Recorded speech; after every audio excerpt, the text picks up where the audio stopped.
Someone that I know, I actually got my first step into the politics arena by interning for Congressman Price back in 2005, right after he was elected. So I owe where I stand right now to a lot of the lessons that I learned working on Capitol Hill, helping to promote free market solutions. So with that, let me just briefly talk about Congressman Tom Price. He was first elected to represent Georgia's 6th District in November 2004. Prior to that, he served 4 terms as Georgia's State Whip in the Senate. In 2002, he was leader of the Republican Renaissance in Georgia as the party took control of the state Senate, and he became the first Republican Senate Majority List leader in the history of Georgia. That was only 10 years ago. So how the state has definitely changed politically over just the last decade. Most of us may know him. He was a former head of the Republican Study Committee in Congress, where they've done really good work. And he's also for nearly 20 years, he's worked in private practice as an orthopedic surgeon. Before coming to Washington, he returned to Emory University School of Medicine as assistant professor and medical director of the orthopedic clinic at Grady Memorial Hospital.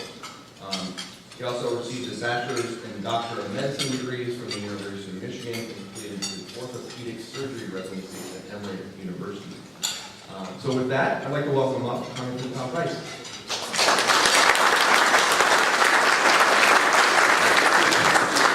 Thank you, John. Thanks so much. Well, this is a high podium, isn't it? See? I may step out here for a minute. Thank you so much. Thanks to all of you. Will this work if I do this? Will that work? Thanks. We'll start with my notes here. Thanks to all of you for what you're doing. At the state level, as John mentioned, I've served 4 terms in the state Senate, so I know the kinds of issues that you have to deal with, and I know how important they are, and I know that where you work is exactly where we ought to be pushing conservative principles the most, because you've got a much greater opportunity to achieve success than we do in Washington. I know that. I've watched these folks up in D.C. now for 5 terms, and so we've got some real challenges. Thanks to Heartland. Is there a better group to provide a guidepost for conservative principles than Heartland? I don't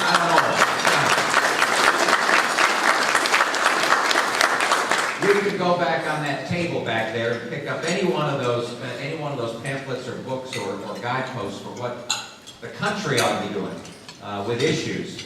And you will be well grounded in the policy that you look at. So Heartland does a great job. I've been asked to give a Washington update, and I want to touch on a few topics and issues. But first, let me just say, and this will come as no surprise to you, Washington's out of control. Did you notice that? I mean, it is out of control, and it's not just in a few things. It is in item after item after item, and ignoring of the principle and the rule of law, oftentimes ignoring the Constitution, making it so, again, that your work is absolutely pivotal and absolutely vital if we're going to turn this nation around. I know that you will be front and center in making that happen. Also want to share just a few words about the conservative movement. I grew up in the conservative movement. I think conservative principles are American principles. American principles, when you stick to them, are conservative principles. The reason that we became the greatest nation in the history of the world is because of conservative principles, of individual responsibility, individual liberty, small central government, a lot of power in the states, a lot of opportunity. But we seem to fail miserably in articulating that. Right? We either just assume that people know it, or we stumble over how to articulate it. So I don't know if you all watch any of Frank Luntz or any of these other grand gurus on television who tell you how to communicate. I was speaking with one of them the other day, and they said, you know, when push comes to shove with somebody who's just walking across the living room and the television's on the back, or walking through the kitchen, you've got about 6 to 8 seconds to give them your message. That gives you a lot of warm fuzzies, doesn't it? You've got 6 to 8 seconds to let them know what you believe. And so I think it's always important for all of us to really distill down what it is that we believe. What is it that, why should people pay attention to us? Why should people support us at the state and the federal level from a policy standpoint? And so I've been working on my 6 to 8 seconds. I'm going to run it by you, and you can write it, you can have it, you can steal it. These are stealable, by the way. So if you've got a better 6 to 8 seconds, you let me know, and I may steal it. I'm happy to do that. We believe as conservatives in the greatest amount of opportunity and the greatest amount of success for the greatest number of individuals so that the greatest number of American dreams can be realized. It's pretty doggone simple. You could put everything else that we as a nation ought to be doing under that umbrella. Greatest amount of opportunity, greatest amount of success for the greatest number of individuals so the greatest number of American dreams can be realized. So I would encourage you to concentrate on a succinct way to be able to communicate your vision, your principle, the reasons that you believe that America is the greatest nation ever, and the policies that we ought to be putting forward in terms of solutions. We jump to a Washington update. I want to touch on 2 or 3 issues kind of tangentially in terms of an update. You've heard a lot about them, I know, as we move into the fall. We're on our 5-week break from Washington. You all know this very, very well. You know, you're safer when we're not up in Washington. The country's safer when we're not up in Washington, when Congress isn't acting. Now, it used to be that when Congress wasn't acting, it meant that the administration wasn't acting. But that's no longer necessarily the case. We've got an administration who doesn't necessarily care about the legislative branch. And so they tend to continue to move forward regardless of what Congress is up to. But we're on our 5-week break. It's a great opportunity to come back home and to touch base with folks, to make certain that the touchstone, what we're trying to do, the items that we're trying to put forward are exactly what we're going to do. You want me to stand up here? Am I better off up here? Does that work better? How's that? I don't feel like don't feel. Who's Barbara Mikulski? Short little senator. She's always got that problem, you know. And Nan Haywood, bless her heart, was a representative from New York. She was kind of short. She would always take a little podium with her here, or the stool with her. So thank you very much. I appreciate the height assistance. Sometimes we need some height assistance. Let me touch on the continuing resolution, funding of the government. You've heard a lot of talk about this, I know, and there's a big push by many to defund Obamacare through the continuing resolution. It's important to appreciate that the continuing resolution, 8-10 years ago, we rarely heard about a continuing resolution. It just didn't exist. Why? Because Congress actually did its work. This is the appropriations process now is broken in Washington. So this is the 4th or 5th year where we're funding your federal government through a continuing resolution, which means that we basically fund it at exactly the same level or a little bit higher or a little bit lower. The last 2 years have been a little bit lower on the discretionary side with a continuing resolution. Now the reason that that's dangerous for the country is that it doesn't allow your Congress, the people that have been elected over the past 2 cycles, and had virtually no say on policy through the appropriations process. You know how important the appropriations process is in your states. You put in place your priorities based upon where your resources are going. Federal government at this point is no longer participating in the prioritization at the legislative level from an appropriations process because the appropriations process is broken. The House has passed, last year passed 8 or 9 appropriation bills, sent them to the Senate, and Harry reads that out. This year we've passed 4 or 5. We haven't gotten to the 8 or 9 level. We've sent them to the Senate. Harry reads sits on them. That's not a process that's working. Sometimes I sit in the House and I think, well, how do we solve all the incredible challenges that we've had as a nation over the last 237 years and become that greatest country with this process? Well, the answer is that we didn't use this process. We used the process that actually works. That is, having the House work its will, having the Senate work its will, get together with a conference committee or one chamber, select the bill that the other one pass it, and send it on to the President of the United States. And it takes men and women of goodwill, and it takes men and women of character, and it takes leadership to be able to get that done. And right now, there's a huge vacuum of leadership in Washington. So the CR that's coming forward, that will of necessity come forward, because we're not going to finish all of the appropriations bills.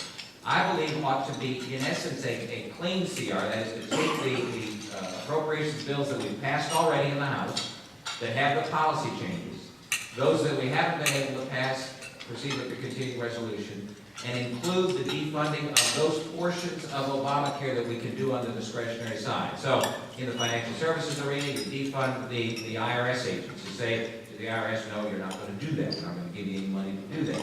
On the HHS side, you say we're not going to give you any money for the exchanges. Not because we don't want people to have health coverage, which Secretary Sebelius said, and I'm going to get to her in a second. But because we believe that Obamacare is a threat to quality health care in this country. And we're going to do everything that we can to make certain that it doesn't come to pass. I think that's probably something like that is what we're going to see by mid-September. And then throw it to the Senate and challenge them. I get many folks who say, well, the Senate will never take that up. Well, that's probably what many of you said about the student loan issue, where we took the student loan issue, solved the problem, sent it to the Senate. They huffed and spit and snorted for a while. And then after about 6 or 8 weeks said, okay, the House bill looks like the only thing we're going to be able to pass. And so they passed it. That's not what they said, but that's what they did. And so we finally got to a policy that gets us closer to where we ought to be from a policy standpoint of student loans. So I think that's probably what's likely to occur from a continuing resolution standpoint. Immigration. There's a huge push by many, especially on the left, but many in this country, for immigration reform. And I'm here to tell you that our immigration system is broken. It is stunningly broken. Anybody in here who doesn't believe that, and I won't ask you to raise your hand, but if you don't believe it, the most recent poster child for this is the Boston bombing. We got 2 fellas, and I can't remember their names because they'll keep straight. I can't remember which one's dead, which one's alive. But I will tell you that those individuals were given asylum in this country from their home country, and yet visited their home country regularly. Go back and see mom and dad. I mean, call me stupid, but I thought when you got an asylum, it's because you were being persecuted in your homeland, you couldn't go back. So it's a terribly broken system. On top of that, the one who was killed in the shootout with police returned to the United States on an expired student visa a couple months before the bombing and walked in. This is a system that is terribly broken. So to think that you can just do nothing, which some folks say, is nonsense. Now, first we've got to start with enforcing current law. There's a great place to start. Second, we need a much stronger entry-exit system, entry-exit visa system. There is no reason why we ought not know who's here based upon their visas and when they ought to go home. And if they don't go home, we ought to go round them up and have them go home. Abide by the promise that they made in coming into this country. 40% plus of the folks who are here illegally are here because they overstayed a visa, whether it was a guest visa or a worker visa or any kind of visa. That's a system that is absolutely broken. And then we believe it's important to have an E-Verify system for employers. Employers need to know if somebody's sitting across the desk from them, coming to them with an application for employment, that person is here legally. And they need to know it in real time.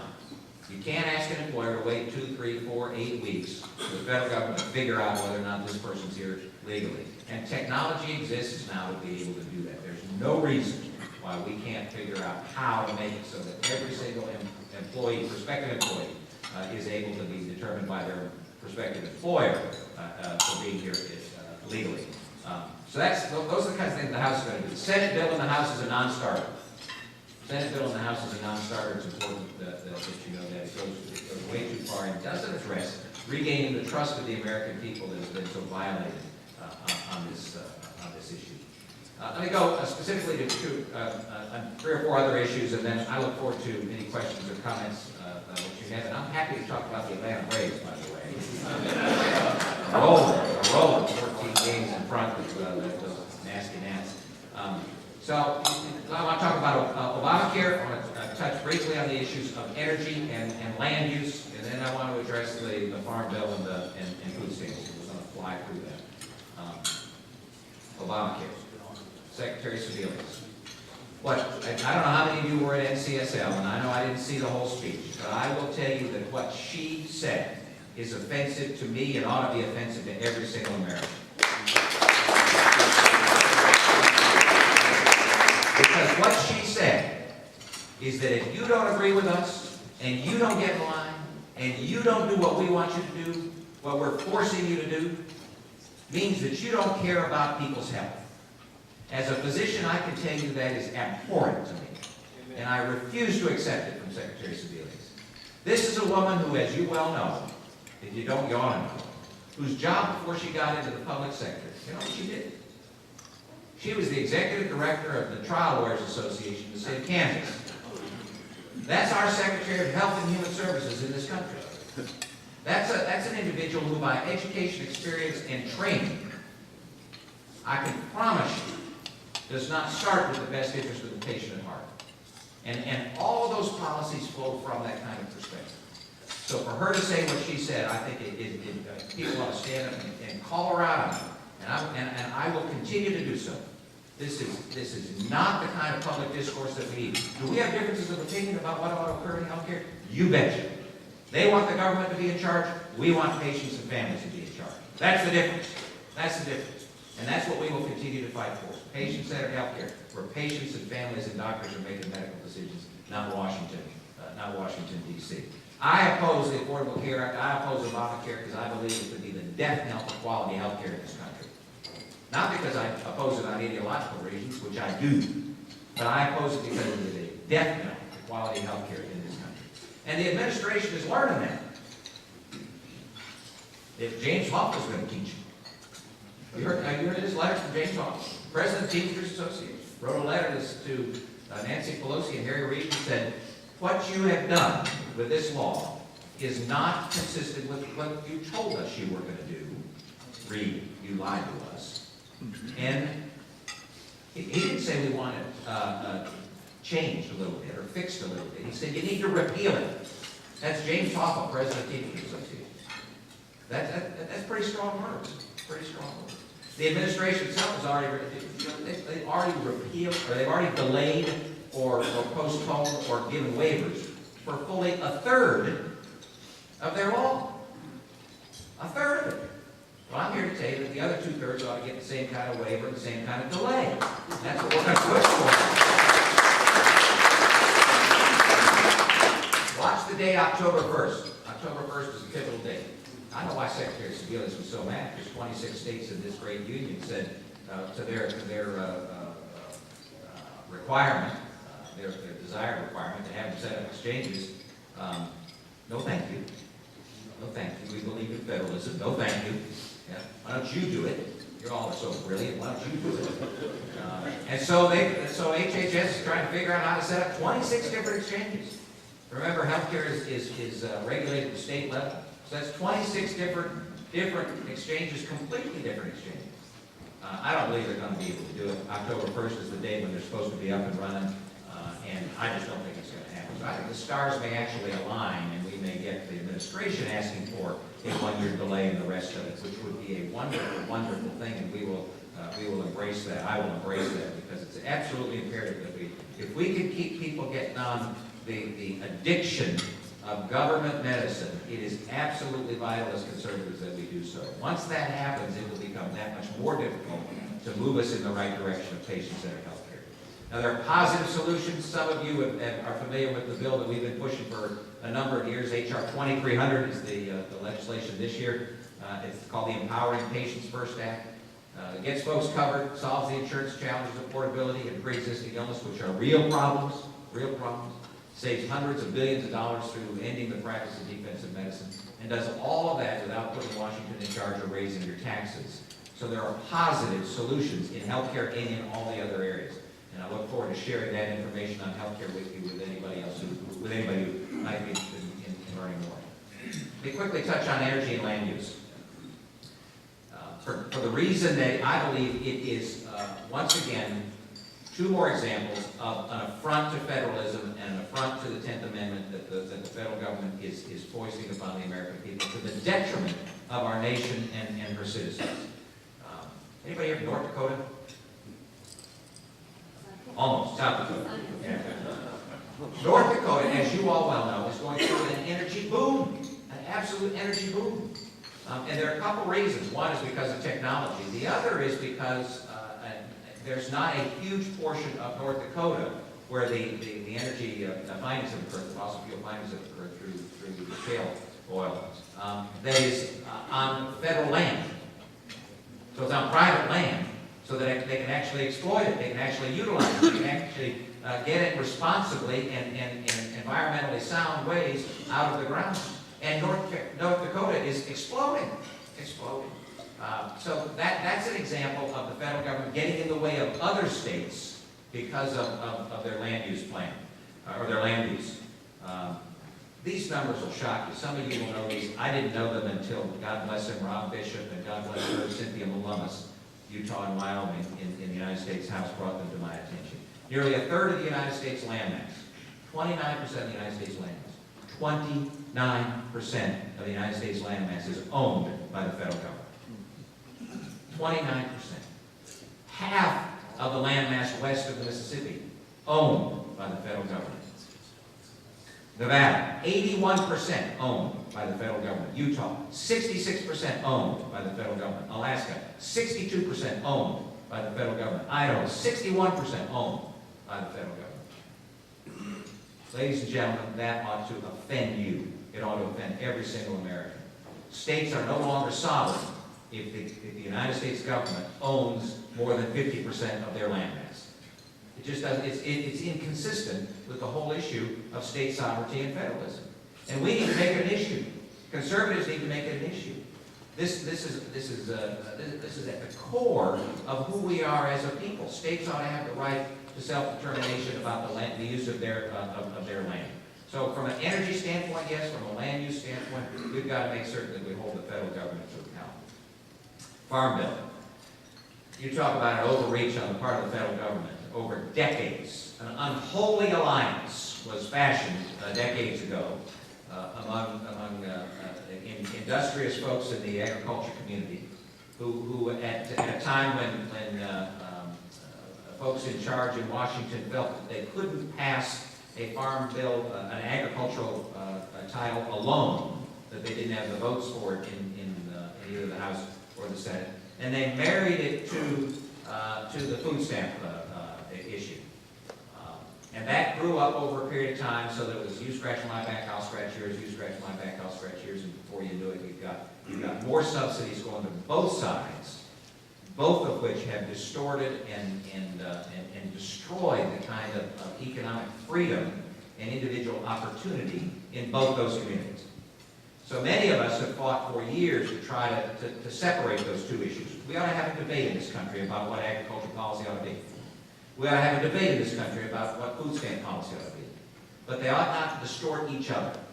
And so of late, the Farm Bill became 80% food stamps. 80% food stamps. Still called the Farm Bill, because that was, it's kind of a touchy-feely phrase. So we felt, as conservatives felt, that we ought to separate those two. Ought to separate it. And the House has passed an agricultural title and sent it over to the Senate, not connected to food stamps. Now, food stamps is an important program for those who are in need of assistance. Not those who simply think it's a good idea. Not for those who think that it's a better deal than going to work. Not for those folks who think that the federal government owes them whatever it is. For those who are truly needy, we are a compassionate people, and we ought to stand up and be proud of that compassion. But you know, the food stamp program in this country has gone from $28 billion a year in 2005 to $81 billion a year last year. $81 billion. And you know what we tried to do on the food stamp side, and we've been beating around the head and neck for it just this year, is to decrease that $81 billion to $78 billion. 28 billion 7 years ago, 8 years ago. And we wanted to decrease it from 81 billion to 78 billion. And you'd think we were taking people out and shooting them in the streets. This is the kind of demagoguery that happens on the left all the time. And you just can't stand for it. You've got to put the facts forward. You've got to put the facts forward. So we believe that you all are much more wise about what ought to be done with the individuals in your states who are truly needy You're closer to them. You know them. You're in their communities much more than we are. I strongly support a block granting of the food stamp program back to the states. And I promise you that the responsible activity that you will use to be able to determine how and who ought to be eligible for that program will be much more wise than what we do at the federal level. Now, we're a long way from getting to that point, but I think that's exactly where we ought to be. Note that everything I've talked about, whether it's immigration, whether it's the continuing resolution, whether it's Obamacare, whether it's energy, whether it's land use, whether it's the farm bill, whether it's food stamps, every one of those items and every item that you talk about does has a positive principled solution. A positive principled solution. And that's the direction that we ought to be moving. So let me close with 3 challenges to you. I challenge you to be bold. I challenge you to beware. And I challenge you to be principled. You have got to be bold. At the state level, you've got much greater latitude than we do at the federal level. You've got to think outside the box, and you've got to be creative, and you've got to think about the best ways to proceed and push federalism. Push the authority that you have as a state. Don't be bashful. Challenge us. Charge us. If need be, then challenge us in the 3rd branch, court of law. Beware. Beware. Strings from the federal government always come with rules attached. Every single time. You will never get money from the federal government. You will never get a program from the federal government that doesn't tell you how to do something. And most often, the vast majority of the time, it's not in the way that you would determine is best for your constituents. Beware of federal largesse. And finally, be principled. As I mentioned, sometimes I sit on the floor of the House and scratch my head as I'm listening to what's going on, thinking, how on earth could we survive and become the greatest nation in the history of the world if we're lowering ourselves to this kind of debate, this kind of activity? Shoot, we couldn't even decide whether to adjourn last year. You know? I know that's a linchpin in some of your states, but I think this is insanity. Principle leadership, principles will guide us to solutions. Stick to principles, we'll get to the right solution. I have no doubt about it. They will show you the path and the right direction. And thank you so much for the opportunity to show us. God bless you.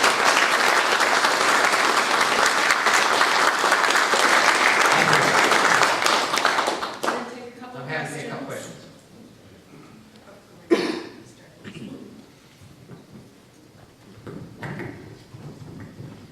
Thank you, Congressman Price, for over here. John Wood from Florida, and I've met you before. You've been down in my part of the woods speaking before, and thank you for your service. And I think everyone would agree that Washington is broken.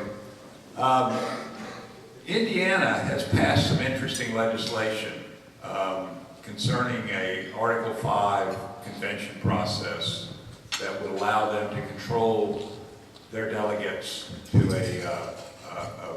a constitutional convention that would be allowed under Article 5 of our U.S. federal Constitution, something that's never been done before in the history of our country. Could you give us your views on that possible process as a way to fix what's wrong with our country with the solutions coming from the states? Yeah, first, I think that it not ever having been used in our nation ought not be an excuse for anybody not to consider it as an option at this point. We are in, I believe, the most challenging times of our history, short maybe of the Civil War. I don't believe there's been any more challenging time. There's a cynicism out there among the populace. There's a lack of trust in individuals for their governance at both the state and mostly at the federal level. At some point, there's an ignorance of economic rules and laws that will dictate our demise if we don't get things under control. At some point, this becomes a downward spiral that at the end doesn't look very pretty at all. And so I believe it is incumbent upon every single individual in this country to determine the best path to take to save us, to get us moving in the right direction. And for state legislators, that includes an Article 5 action. I think it absolutely has to be narrow in scope. And I think you're referring, I think, to Indiana's, novel language in trying to narrow that scope. There isn't a panacea in every single state. Now, remember, if you go with the states, you get California and New York as well. So you've got to be cautious. No offense to any Californians and New Yorkers out there. except for Yankee fans. But no, I think it's absolutely what the state's ought to do in exploring every single opportunity. Thank you, Congressman. I'm sorry. Buzz Brockway from Lawrenceville. Maybe I've missed it, but in all the debate over immigration reform, I really haven't heard about reforming the H-2A visa that applies to agriculture workers. And that's a huge problem here in Georgia, not in my district, but that's our largest industry here and in many other states. And the system just does not work at all. And my uncle at a blueberry farm down in South Georgia could not find workers, would be responsible for housing these workers if he brought in, under the H-2A visa, brought folks in to work for him. And if a toilet broke in their house that they rented on their own, he'd be responsible for coming and fixing it. So it's a real disincentive. Folks who want to comply with the law have a hard time because it's just so onerous. And I just want to put a plug in for that. I hope that becomes a part of the discussion as the House takes a look at that issue. I appreciate that, Buzz. And it is. But let me suggest that one of the items that needs to be discussed in this same conversation are all of the incentives that are in place where people look at the situation economically in this country and say, it doesn't make any sense for me to work. I am less well off if I go to work. And I believe that is part and parcel of the H-2A problem. When I hear folks in the ag community say we can't find workers, and yet our unemployment rate is honestly in the teens, what it means is that we're not putting the appropriate incentives in place from a governance standpoint to have people say, I need to get a job for financial reasons. Now, we know that they need to get a job because it's the morally correct thing to do, and it serves their self-respect and their view about themselves in a positive way. But if that's superseded, if that's trumped by the economics of it, for individuals to say, I don't think I'm going to work because I get too much not to work, then that's a situation that has to be fixed at the same time.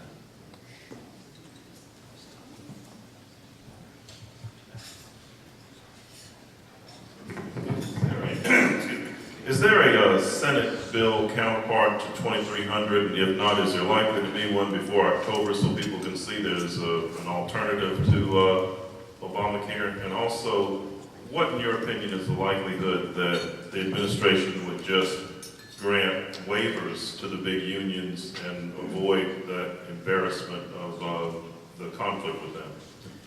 Second part first, I think there's a huge likelihood that the administration will continue to grant waivers for their friends and folks who have significant influence with them. James Hoffa is not an individual that you cross lightly. So I believe that the union plans will likely be given a waiver for a period of time so that they will sort it out. But if you say, well, why is James Hoffa upset? Remember what the federal government has done is define what is credible insurance and puts a cap on what's credible insurance. So the unions, many of them have negotiated for their workers a level of coverage that's higher than that, that's more lavish than that, that's more responsive to patients than that. And that delta, that difference between what the federal government says you must have and what the unions have negotiated becomes a taxable event. And that's why the employees, the workers, are saying, I didn't know that's how it's going to work.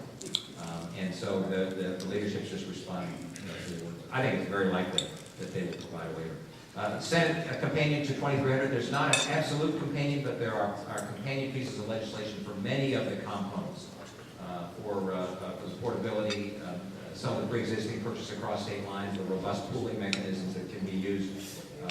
There's some med-mal stuff. We've got a more creative med-mal issue that, and the state of Georgia has been taking it up, that provides for an affirmative defense in a court of law if the doctor does the right thing based upon specialty society guidelines.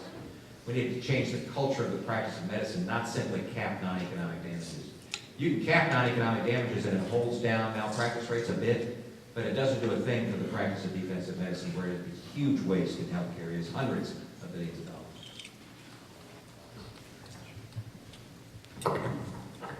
Congressman, from your talk and from your experience, it's clear that you believe in federalism. And many of us think that Senator Lee and Senator Cruz's idea about defunding Obamacare is a good idea, but we also know that the establishment, the Republican establishment now is saying that that'll shut down government, and so probably it looks like it won't be defunded. The question to you is, for those of us in states that have rejected Medicaid expansion and rejected exchanges and also said that we don't want to participate in mandate enforcement, which is what we've done in Montana. I'm from Montana. What would you recommend to states who want to continue trying to oppose Obamacare? Is there something else out there that we can do, assuming Obamacare will be funded in the fall? It's a great question.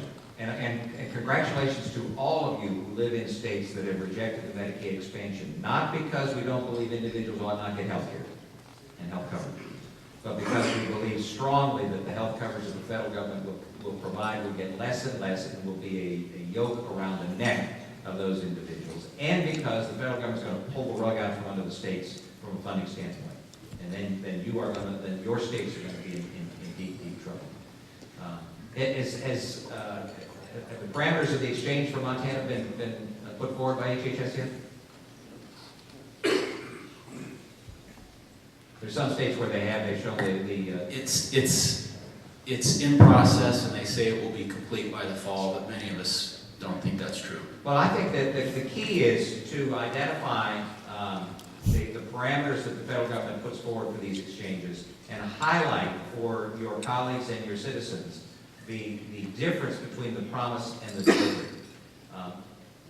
The small business provision in Obamacare is a classic example where they said small businesses will have an array of options to be able to choose from for health coverage. Well, in the spring, what they say? Can't do that, so we're going to give you, I don't know, how about one? There's an option. And those are the kinds of things that will happen in states across the country as the exchanges are rolled out. So you've got to point out the difference between the word and the deed. People need to know that they've been betrayed on this program, what they were sold. They've been sold a bill of goods. And people need to understand and appreciate that. And then you need to shift and pivot to the positive solution.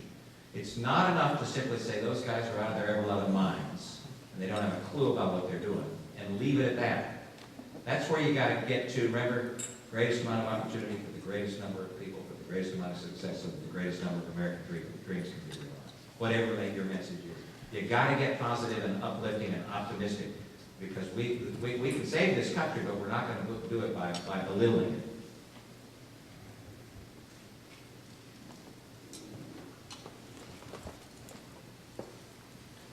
Oh, they're wonderful, those crackers. Where are those crackers?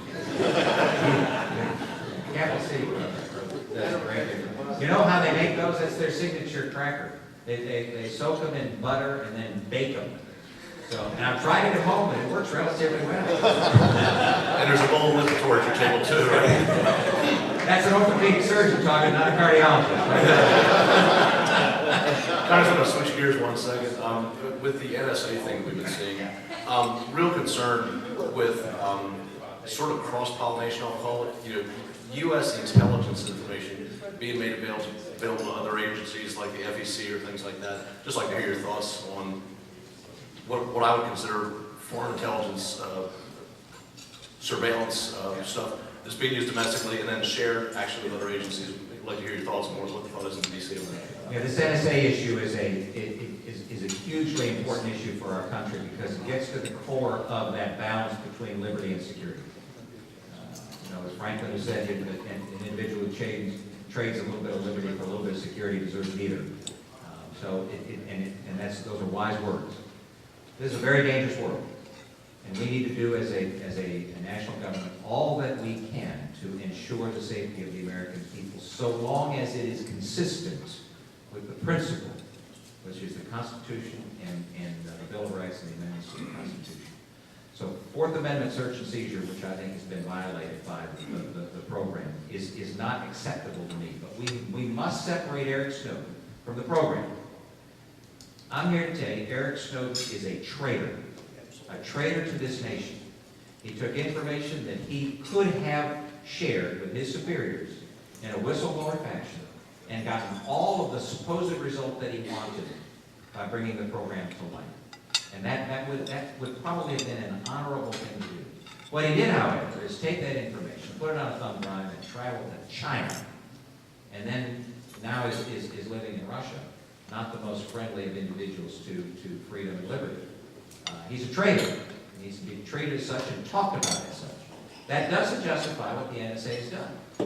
I was in Congress when this program was being discussed and when it was adopted, and I voted for it. And I voted for it primarily because on the 215 provision that this gets to, we asked the question, will you be collecting all of the, metadata is a new term to me, but all of the communication that every single American has with anybody else?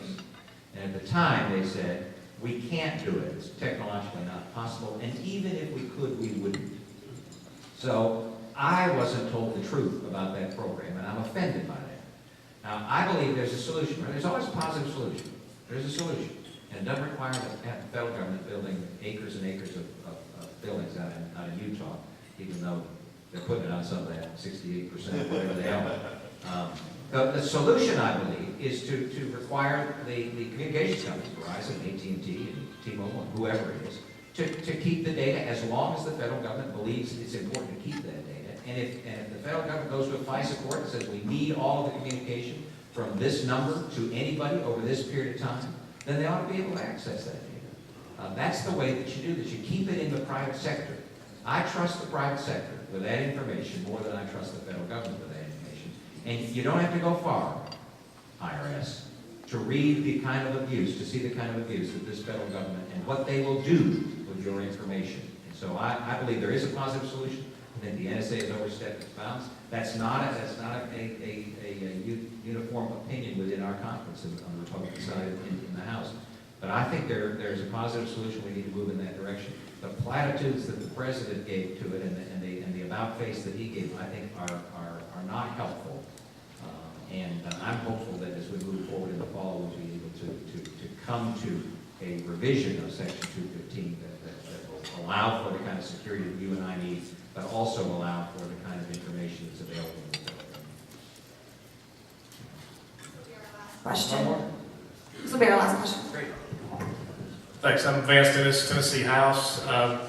Our current federal debt's at about $17 trillion. My kids each owe about $54,000 as their part of that. We're borrowing about 40 cents on the dollar with no end in sight on that. In my view, that seems to be unsustainable. At some point, the rest of the world's going to stop loaning us money and things kind of fall apart. Am I wrong on that is my first question. And the second question is, if I'm not, do any of your colleagues care? And are they going to do anything about it? No, you're not wrong. You're spot on. We are on a collision course with calamity, fiscal calamity for our country. Were we not the reserve currency for the world, it would have already happened. The only thing that's saving us right now is being that reserve currency. Do my colleagues appreciate it? Many do, not all. There are many who actually say that as long as we get down to a point where our deficit is 3% of our GDP annually, then we don't need to worry about increasing the debt as far as the eye can see. There's no economic model that supports that belief. We have got to get our spending under control, and we've got to get pro-growth policy. Tax reform is the pro-growth policy to reinvigorate this economy and actually get more money into the federal government because the economy is moving, not because Washington's taking more from people. And then we've got to get spending under control. Short information that all of you likely know, but it's important to kind of have it on the tip of your tongue. We spend as a federal government about $3.6 trillion. $1 trillion of that is discretionary. That's what we're arguing about in the continuing resolution, the discretionary side. That's everything in the federal government except for Medicare, Medicaid, Social Security, and interest on the debt. Those are the things that we don't control on the discretionary side. So we spend about $2.6 trillion on Medicare, Medicaid, Social Security, and interest on the debt. Anybody, and our deficit, annual deficit has been $1 trillion plus the last 4 years, which means we could get rid of the entire federal government, which in this audience ought to be applause lines. I don't mean that. For folks watching, I don't mean that. I'm not serious. But you could get rid of everything: energy, education, transportation, defense, Justice Department, commerce, everything, except for Medicare, Medicaid, Social Security, and you wouldn't even balance the budget. That's the magnitude of the problem. So when you hear folks say, when people stand up and say, oh, you don't need to worry about Medicare reforming, you don't need to worry about saving Medicaid, you don't need to worry about reforming Social Security, they're simply not telling you the truth.